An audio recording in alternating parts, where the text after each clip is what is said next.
Hey guys, Blake here again from Into Mobile, and today we're going to take a quick look at some of the new software features on the Samsung Galaxy S3. Now, most of this is, the TouchWiz that you're probably already familiar with, but there are some software tweaks that really make it worth the upgrade, at least on the software side. One of the changes pretty much start with the lock screen. Instead of the regular way of unlocking, you do just drag anywhere on the screen to unlock the phone. And you get this nice little water ripple effect, and you just flick it and you are in your home screen. But before we jump into there, we'll also notice that Samsung has taken a page from HTC as far as quick app launches. You can easily, just from phone, messaging, the memo, or camera, you can easily just grab one, flick it up, and it'll launch that application right there, so you can just take that picture really quick. So that's it's pretty neat. And then there's also one other thing that I thought was pretty interesting, is now you do have the option of having either a stocks or a news ticker at the bottom of your screen. Now you can choose how long you'd like them or how often you'd like them updated. So I chose the stocks, and I just threw a couple in there, so it's giving you a quick little ticker. And then if you want to kind of dive in a little more, you can just check all the stocks that you kind of threw in there, and if you wanted to check up even further, you click on one of those stocks, and it'll just punch you out right to the Yahoo Finance, pretty much on the website. And it's not necessarily baked into an application, but it's definitely it's good. I mean, there's no real complaints behind it. And now we have the new home screen.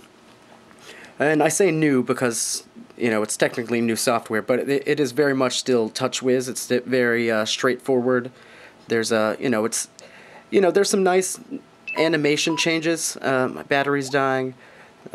Nice different animations you have when you're going from screen to screen. I mean, you still have if you drag along the dots right here, you can flip through all 7 of the panels. Very, very quick and interesting things. You can just pinch to access all your home screens, and you can customize them to your heart's content, but we're going to leave it right there. And now jumping into the applications, it's also very similar. It actually does the infinite loop, so you can just pretty much just keep swiping till you get to the first screen again of your applications.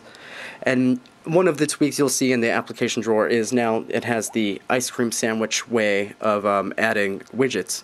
Previous version was not so great, that from the Galaxy S2, so I'm glad that they've kind of enhanced it to be more similar to stock Android, but it's simple to the point. You've seen it before. Not necessarily related to the home screen, but one thing I was really interested in is to see a new way you can do screenshots. You can still hold down the home and power to get a screenshot, but now they'll also let you just swipe your hand across the screen, and you can just do a screenshot from there. It's easy as just doing that. Thought that was nifty. Going back to the home screen, sorry about that, got distracted. As far as adding folders, it's not as easy as stock ice cream sandwich. Usually in stock ice cream sandwich, you can just drag an icon over another icon, and that just automatically makes a folder.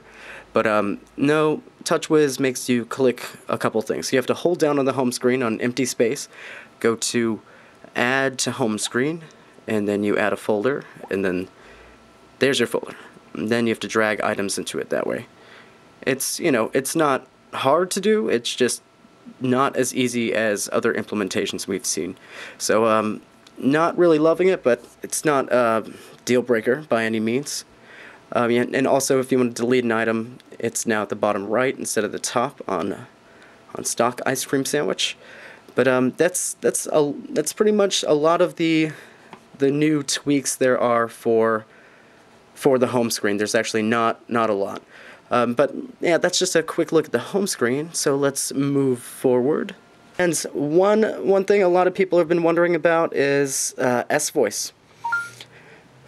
S-Voice is basically Samsung's answer to Siri. It's a voice assistant. It needs a lot of work. So does Siri. So does most voice assistants of its kind. But you can do some pretty cool things. You know, basically everything you'd expect something like this to do right now. Like, let me see. What's the weather like today in San Francisco?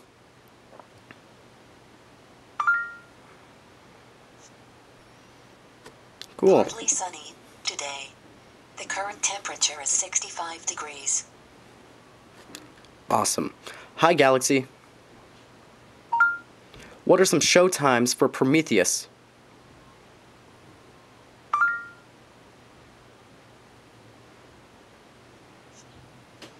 Let's reword that next time. Prometheus show times.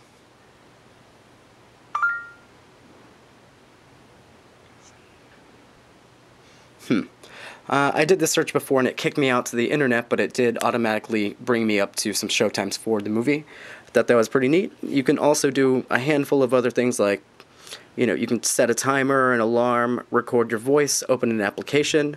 One thing that I was trying to get it to open, you can open an application like Maps. Open Maps. So it'll easily do that, but it's also, when I try to open something else, open HBO Go. See, that's where it says. It even gets what application I had said, but it doesn't open it at all. So that's just one of the random little bugs you're going to find in it. It's probably just pre-installed applications that it's going to work on to begin with. Yeah, let's just jump out of here. There's a lot you can do with S Voice, and it's only going to get better. And it might be your cup of tea, it might not be. But now we're going to jump into the video player.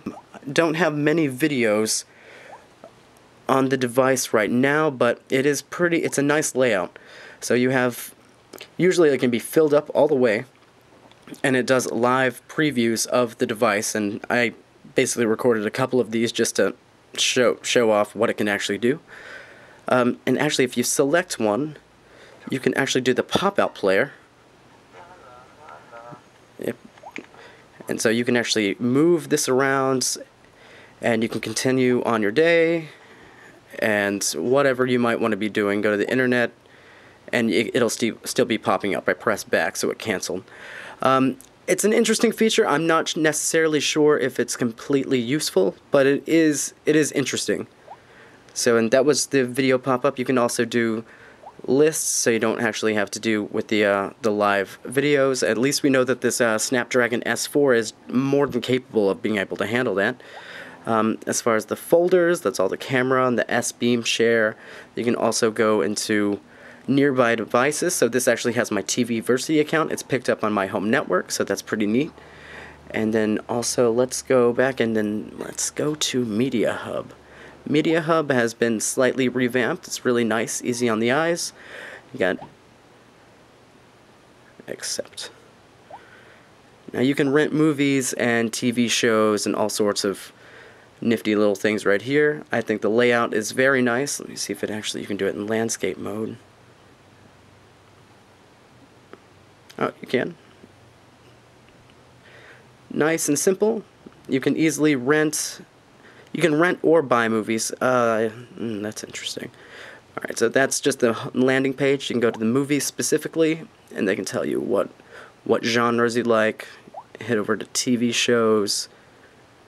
You know, and then the My Media, you have to sign in with your Samsung account, which is easy enough to sign in for, or sign up for. But we won't be doing that right now. There's actually a lot of different features you're going to find in this phone. It's going to be very familiar and new at the same time, because it still is TouchWiz. A lot of the enhancements are application based, but you know, things like the screenshot, just like that, I really like that, as simple as it is. There's also features that we didn't touch on, like the Smart Stay and a lot of the camera enhancements that Samsung's really gone above and beyond with, so that's pretty interesting. Stay tuned for more details on those features in the full review, and thanks for watching, guys.